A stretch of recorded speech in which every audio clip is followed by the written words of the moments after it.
So I read about, and through the news, all that was going on back in my country as we went through this transition.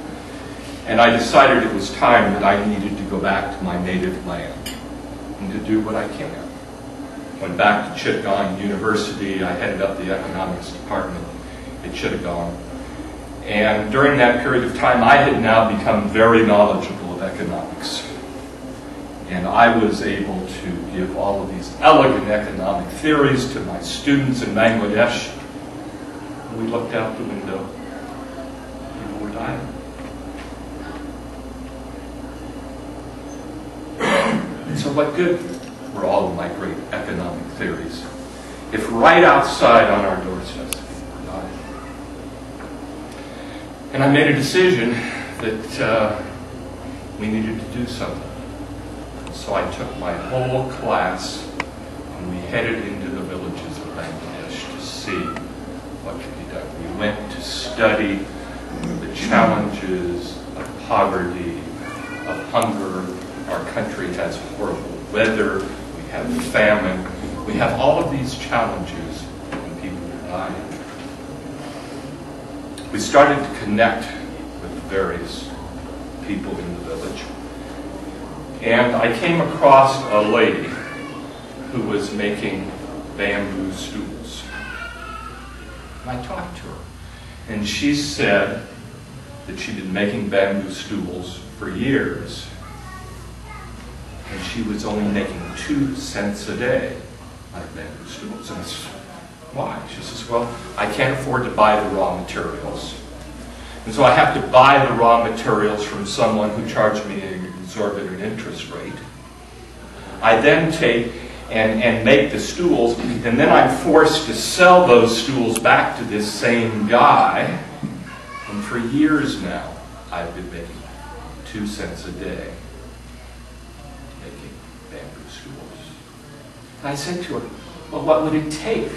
What would it take for you to change this cycle? To get the raw materials that you didn't have to pay an exorbitant interest rate back? And the answer was 80 cents.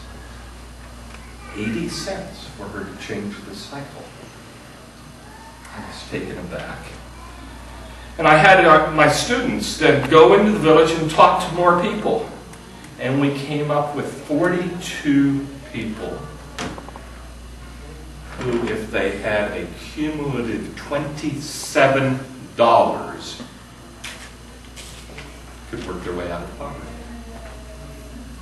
I said, well, for $27, take it out of my pocket and loan these folks some money. I did that. We continued to work with them. We talked to them about how to do business. And lo and behold, within a year, they all paid the money back.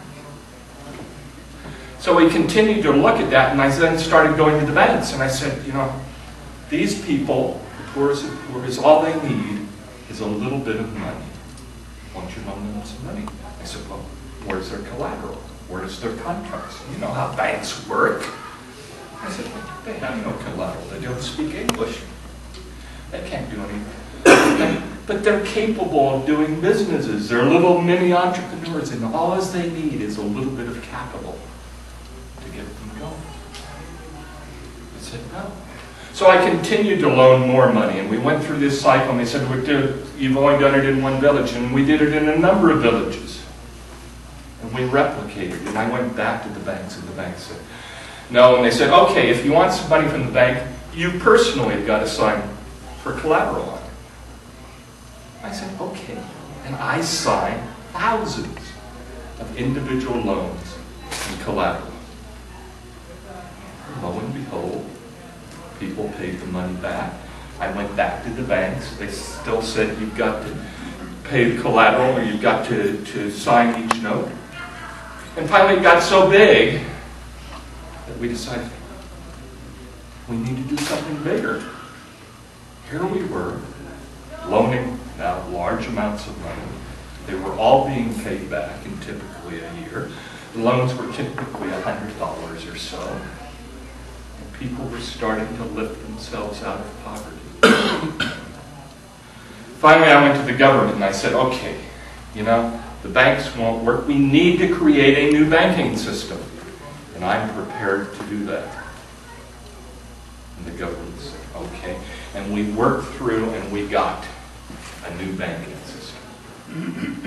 And it was called the Grameen Bank, the Village Bank. And with that, then, we started to try and understand how this system worked and how to make it work most efficiently. And we found a number of things. We found that it didn't make any difference whether there was collateral or not. These people were responsible people. We formed them into groups, typically 5 individuals in a group. And it was the peer pressure within the group that assured that the money would be repaid. Whereas if your banking system in the United States, you expect them all to come to your doors. Our bankers went to them on their bicycles. They went once a week. And once a week they would meet with the individuals and go through and determine how their business was going, help them with how to handle money. We didn't help them with how to run a business. You know, all these people were really got their own little entrepreneurial thing that they're quite capable of doing. But we helped them, and we set up a system that we met with them weekly, and they paid the money back once a week. We also learned over time that if we loaned money to women, we would get a very high rate of payback. Women knew how to take care of the family. They had their priorities. They were concerned about education. The men weren't always that good. So Grameen Bank, in its existing form, has now loaned out a total of $6 billion. Wow. $6 billion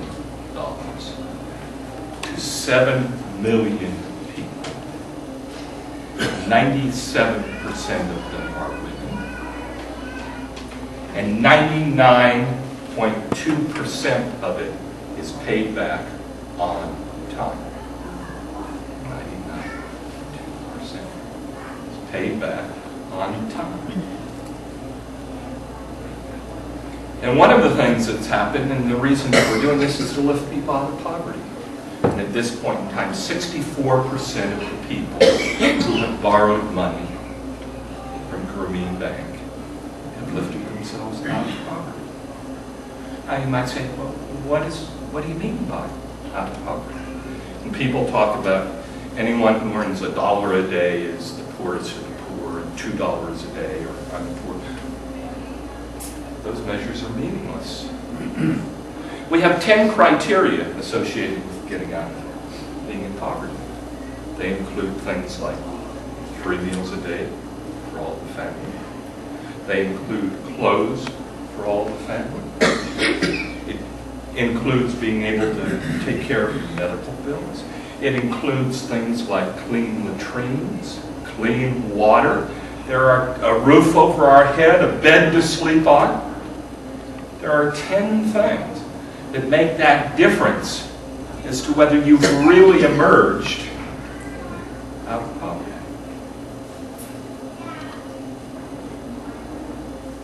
We then took this, and people then started to become interested in it around the world. We've now expanded the program into 100 different countries.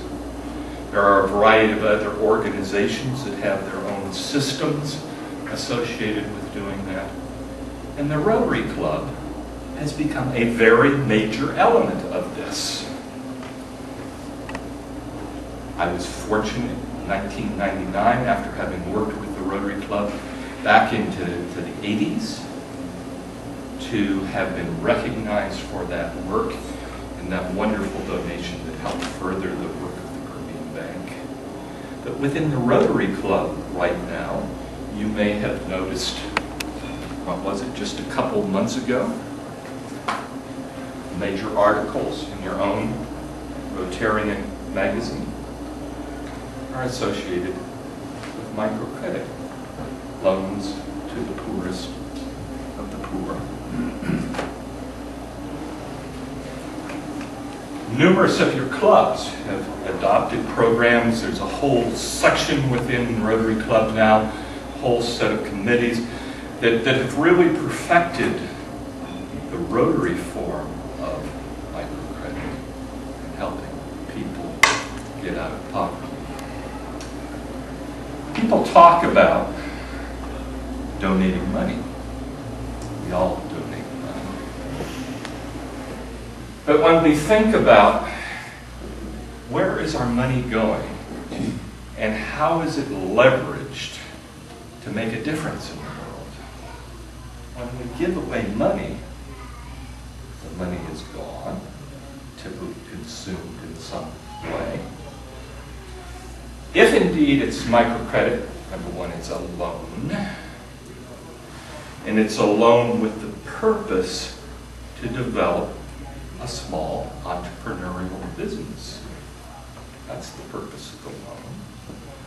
So that people then can build little businesses, that they can hire employees, they can take care of their children. So it's spoken of as a hand up rather than a handout. There's a story that's written that talks about you give a woman a fish and she eats for a day. You give a woman a fishing pole and teach her how to fish. She eats for a lifetime. You give her a little money to start a little fishing business. And she creates a business. And she becomes an important part of the community. And her self-esteem and her family grows. If you take and you say that you're going to donate $100 a year for 10 years. At the end of 10 years, you're going to find that you've donated $1,000 and your money has been gone, hopefully for good reasons and good causes. If you imagine that that same $100 a year is handled through microcredit, you loan $100, typically at the end of a year, through 52 weekly payments, the money is fully returned. The second year, you now have that $100 plus that additional $100, you loan $200. The third year, you've got the $200 plus the $100, you loan $300. At the end of 10 years, assuming that $100, all those $100 are repaid within the year, at the end of 10 years, you will loan $5,500, $100 to each of 55 people with a very high probability of getting them out of poverty. So I think it behooves us to take a look at what we can do to best leverage and utilize our money to make a difference in the world. That's my commitment. We've talked about the basic programs, but people said, you know, this won't work. This won't work for the beggars, for instance. And lo and behold, we've now loaned money, average of $12 to 100,000 beggars. And these people, what we say to them is rather than going door to door begging, go ahead and buy a little product that you take and you sell door to door. And so you might have some combination of begging and selling products, and you then emerge out of that. What we also do is we encourage people to create businesses. That's what this money is loaned for. And lo and behold, we discovered that, you know, we have no electricity basically in most of Bangladesh. So, and no telephone system, no telephone wires. But lo and behold, we now have satellite communications.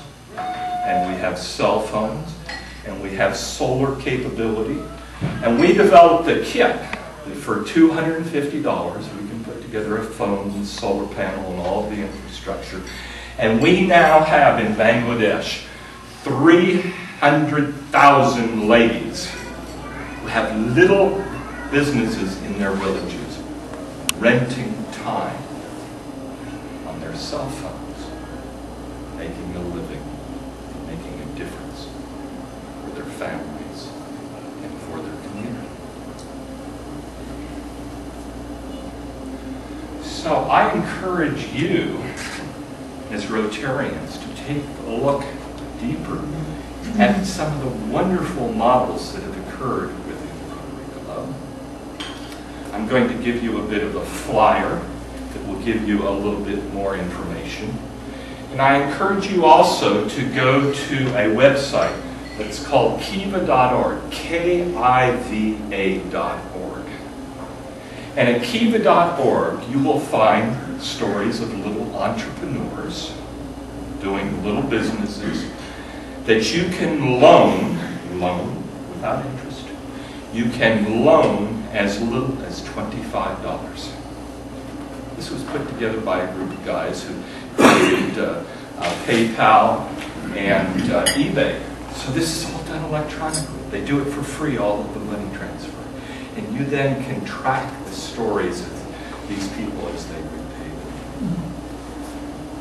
So in closing, I'm appreciative and delighted that you Rotarians have been at the leading edge, making a difference in the world in so many ways.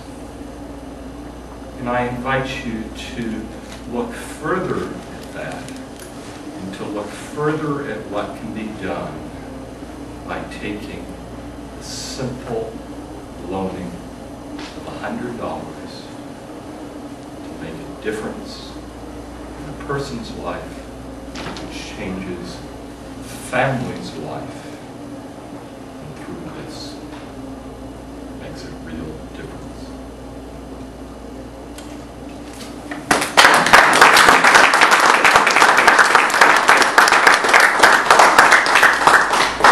Are there any quick questions for Mohammed? What's the size of the average loan? $150. And what happens is that they get a loan, they repay the loan, that then qualifies them to get a larger loan. So typically, there's 3 or 4 cycles that gets them fully out of poverty. What's a typical business? I mean, I'm interested to know what, you say these people have business, and is there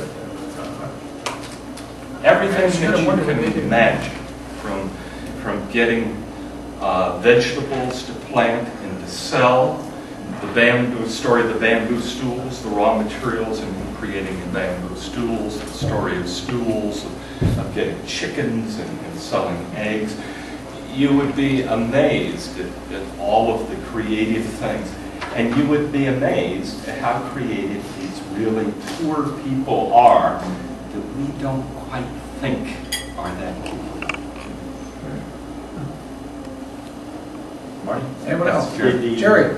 Was the government bureaucracy facilitator to this entire effort, or was it an obstructionist to the effort? Tremendous obstruction. Still is. I actually became so frustrated with it that a year ago that I decided I was going to create my own political party, and that I was going to run for prime minister. And we worked on that and decided that that really wasn't the optimum use, that I probably wouldn't succeed in doing that. And one of the things is that my role now is the ambassador, the missionary for it. And I'm so fortunate now that I get called by almost every major country who has these kinds of problems. I worked with the Clintons back in the 90s on microcredit. And so my role is to be that ambassador. Receiving the Nobel Peace Prize has done wonderful things for my credibility for Grameen Bank. Grameen Bank, incidentally, is owned 95% by these people who Who got the loans? The poor people. There's 12 board of directors. 9 of them are people who borrowed money. When I received the Nobel Peace Prize, half of the money and half of the reward also went to Green Bank. And one of the women, who was one of the early borrowers, that's now on the board, stood beside me in Oslo, Norway, receiving his prize. Wow. Let's give her a